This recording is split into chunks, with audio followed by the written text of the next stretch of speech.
Hi, and welcome to Pennsylvania Newsmakers, and as always, thanks for watching. Well, the 13th year and still counting. Hey, the state budget still remains controversial and a little bit of politics with our Capitol Hill insiders, and then the popular financial literacy update. Guess what? Pennsylvania politics in depth and in detail, and it all starts right now. This is Pennsylvania Newsmakers, a fast-paced, unrehearsed weekly discussion with and about the leaders who shape your world. And now, here's your host, Terry Madonna. Hi, welcome back to the program. Well, joining me are our Capitol insiders. Sitting across from me is Gene Barr and Jim Redmond. They are both vice presidents with their respective organizations. Gene Barr with the Pennsylvania Chamber of Business and Industry, and Jim Redmond with the Hospital and Healthsystem Association of Pennsylvania. All right, guys, welcome back. Good to be here. Now, Fred Anton, our third partner, is not here. I don't know where he is. We won't go into it. He's probably working hard somewhere. All right, Gene, let me start with you. Listen, we had this 101-day late budget, no taxes in it, very controversial, didn't help the legislature's job performance, may I add. This year, the governor makes a recommendation for a budget increase of about 4.1% increase, $1 billion more in spending. Am I right so far? Well, except that there was a tax increase last year. Okay, but other than that, there was a tax increase on business. But anyway, go ahead. Well, no, that's not unimportant. No general tax hike, I should say. But you might argue that. All right, we'll get into that. But here's the point. The governor, not in this year's budget, but looking out into the following year, has an idea of taking the state sales tax and reducing it from 6% to 4%, but expanding it to 74 items not covered. What do you hear around the Capitol and beyond in terms of the likelihood of passage? Well, first, the Senate Republicans basically pronounced a DOA. And the governor's been going around the state trying to craft up some kind of support for that, but from what we've seen has been unsuccessful. It is a tax increase. Many people look at the 6 to 4 and say, gee, that's great, not realizing that it broadens it to so many other products, many of them business-to-business services, such that they get embedded into the cost of the final product or service. And the second thing is, and the other real problem we have with this is, it's designed to address the upcoming pension crisis. And while the governor has he wants to take this money and use it for that, we don't get into the reforms that are needed for that system to keep us from continuing into the same problem. Right. Now, Jim, one of the pieces of the budget that you would mostly be concerned about, given what you do, is the health care piece. And this is pretty complicated because we don't know what the Medicaid, ultimately how federal Medicaid money, I don't know if we know about S-CHIP, that's the program for kids, the health care cut. Is health care at the state level as unsettled at the federal level? Give us an update on where you think it stands in terms of the budget and its possible impact on hospitals. Well, Governor Rendell, like a lot of other governors, made the assumption that Congress would extend the increase in federal Medicaid matching funds in this year's budget. Right. That's about $800 million that Congress has yet to approve. Now, the Senate has approved that, but given the uncertainty at the D.C. level on legislation these days, the question is whether or not Congress will act in time for the legislature to move forward on this budget. I think that there's a lot of uncertainty on the part of many lawmakers about passing a budget that is contingent upon Congress granting us more money. Yeah. In terms of another important feature, let's take a look at the speed with which they have to do this. Now, the House is apparently this week going to vote on the appropriation bill. Is that correct? That's what it appears to be the plan. That's right. So is it March 22nd? Is that the day? I think that's correct. All right. So they're going to vote on it and presumably avoid this disaster they had with 101 days, trying to move the process forward. Do you think that that's, first of all, doable, given what you know the differences might be?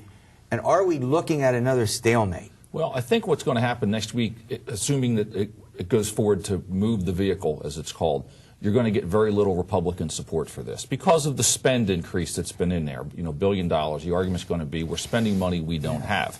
So, of course, that will move forward. What happens with the Senate, we don't anticipate very quickly because, to be honest, the Senate's probably going to wait and see what March and April revenues are. April's a huge month to determining how much money we're going to get in, because that's when people file PITs or their business filings are in. They're going to have to wait and see how short we really are going to be for this year and next year. Now, over in the Senate, look, the difficulty is the House is controlled by Democrats nominally, the Senate by Republicans, and it was very difficult last year, not just to get the bill through the House, but Senate Republicans took a firm line about no tax hikes, et cetera, et cetera. So the question, Jim, I have for you is, if the Senate Republicans don't go along with whatever the House passes, gee, this looks like, what, deja vu all over again? No? At one point, Senate Democrats have said the same thing. Oh, that's true. They were more in line with the Republicans. It's not, that's true. Excellent point. Go ahead. So Gene's absolutely right. The Senate's going to wait to see what the revenue numbers are, even perhaps waiting until they see what monies come in as a result of the tax amnesty program, which ends June 18th.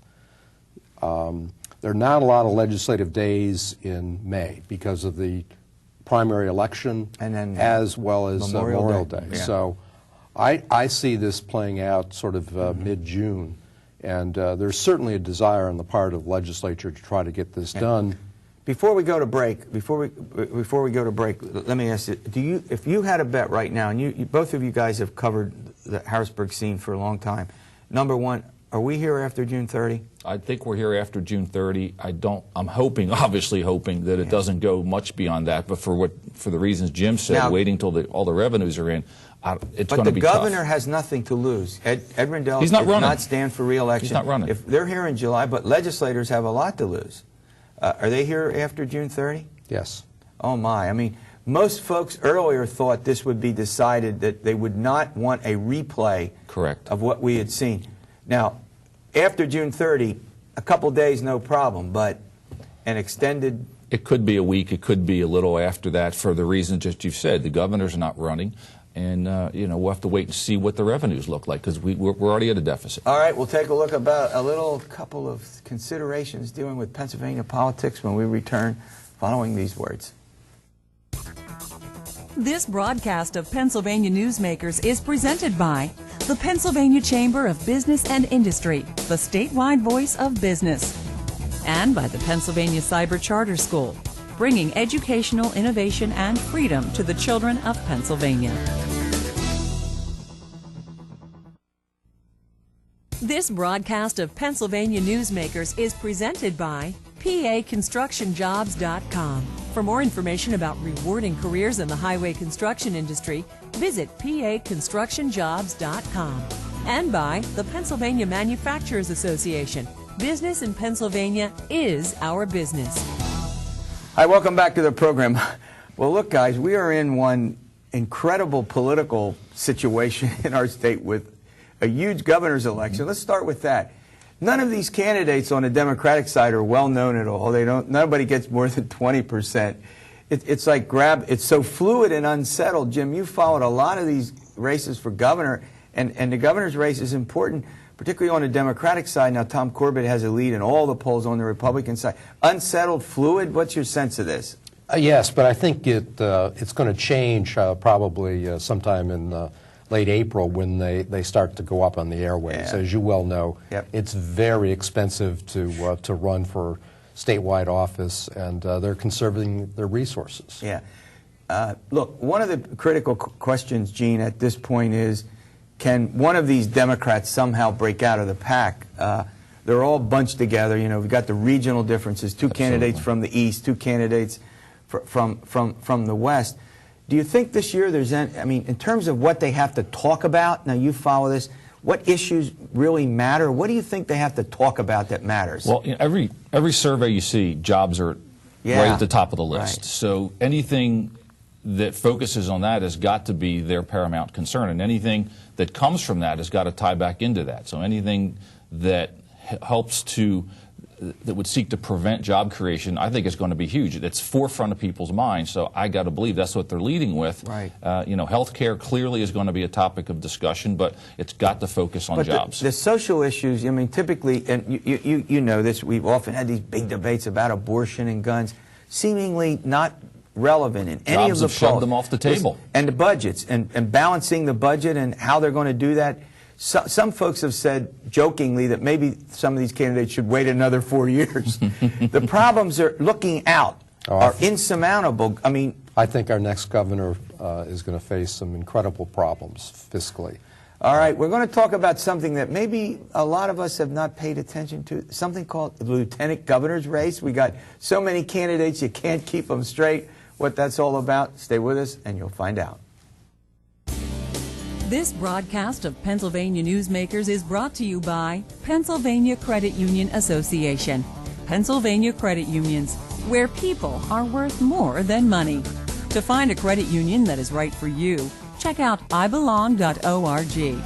And by the Energy Association of Pennsylvania, Pennsylvania's energy information source.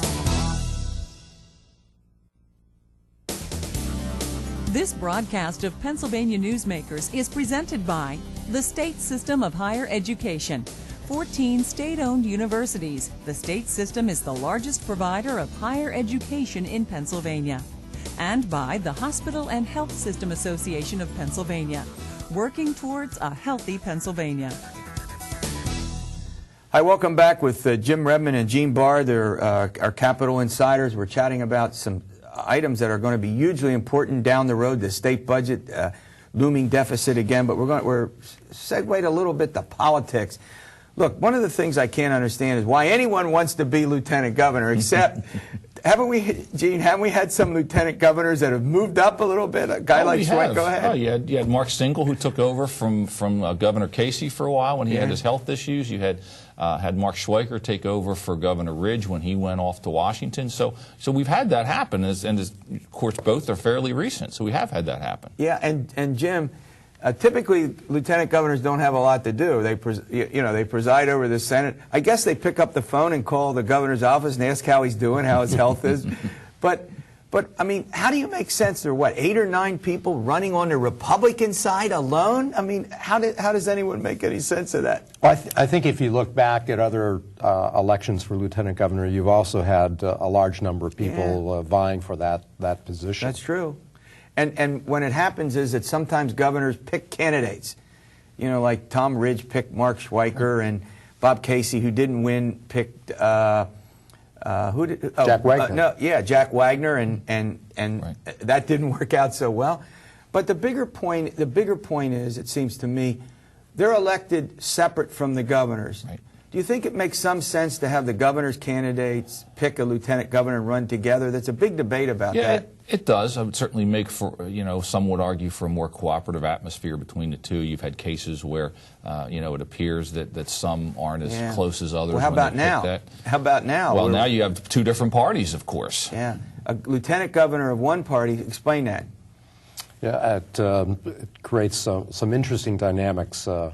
But Governor Rendell did not pick a candidate for lieutenant governor, and there was tension between Governor Baker Noll and Governor Rendell. Yep.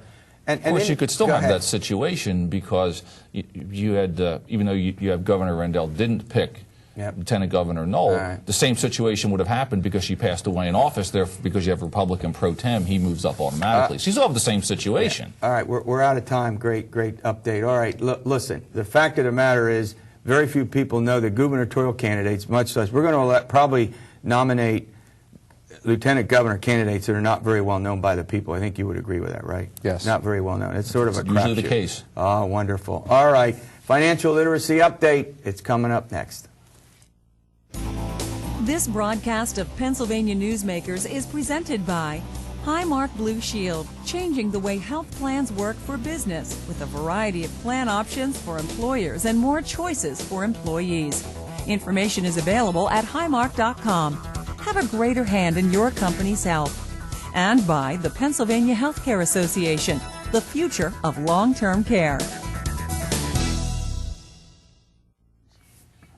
Hi, welcome back. Well, popular literacy update, financial literacy update. I got that right. We're going to talk about college education, loans, and how that's all going down. Joining me, as often is the case, is Michael Wishnow. He's the Senior VP with the Pennsylvania Credit Union Association, and Ed Williams, the CEO of Discovery Federal Credit Union. We got to get these titles shortened, but let's just go right to it. Look, hey, I want to start with you, Ed. Before we get into the topic of loans, how can we not talk about maybe, who knows, what the federal government is going to do to nationalize, federalize student loans, cut the middleman out, no private insurers no private lenders, but the federal government would operate, run, and give out federal loans to students going to college. What's that about? Well, that's true. Part of what the federal government is doing now is attaching that loan provision that you're talking about to the health care bill. And we know they have a lot in common. Yes, they do. They do. They are one and the same, each one of them.